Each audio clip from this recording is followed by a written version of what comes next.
మరి ఈరోజు రాణి మరి రమేష్ యాదవ్ పుణ్యదంపతుల స్వరూపంలో గురు పూజ మరి గురువు గారిని వినిపించుకొని మనందరికీ ఇంత చక్కటి అవకాశాన్ని కల్పించిన పుణ్యదంపతులు మరి నమస్కరించుకుంటూ, ఎందుకంటే గురువుని ఇక్కడ దాకా వినిపించుకోవడం కనుక ఎంతసేపు భజన చేస్తే చేస్తూనే ఉంటాము, చేయవలసిందే. కాకపోతే మనం కాసేపు గురువాక్యాలు కూడా కొంచెం వినాలనేది మన అందరి సంకల్పము. అందరికి ఉత్సాహం ఉంటుంది, భజన చేస్తే గురువాక్యాలు కొంచెం నిరుత్సాహం ఉంటుంది. ఎందుకంటే మహాత్ముల ప్రసంగాలు కొంచెము వినాలని కూడా మనసు ఒప్పదు. కొంచెం ఒప్పు తెచ్చుకొని ఒక 10 నిమిషాలు ప్రసంగం అయిన తర్వాత మరొక పాట మళ్ళీ గీతతో మరొక 5 నిమిషాలు ప్రసంగం తర్వాత వెళ్ళాము. ఎందుకంటే ఇతర మతాలు చదువుకుంటే మైకులో చెప్పి చెప్పి చెప్పి చెప్పి భజన తక్కువ ఉంటుంది, వాళ్ళు చెప్పి చెప్పి వాళ్ళు బాగా చేస్తారు. మా నాన్న ప్రసంగాలు ఎవరు ఇచ్చిన వినే ఊరికే ఉండవు, ఎవరైనా మాట్లాడడానికి రాదు.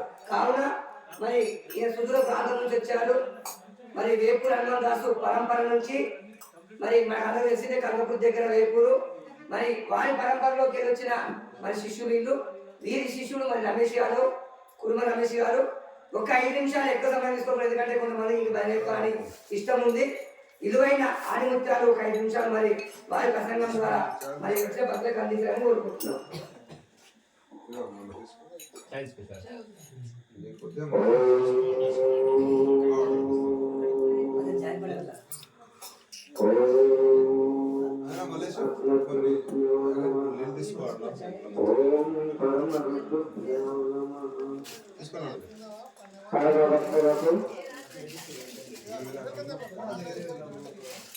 ఆత్మస్వరూపులకు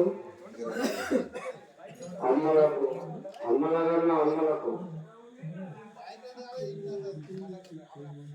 నా హృదయపూర్వక ఈ గ్రామవాసులకు భజన భక్తులకు అందరికీ దాసోహము మరీ మరి దాసోహం పడి నా గురువు గారి యొక్క ఆశీస్సులతో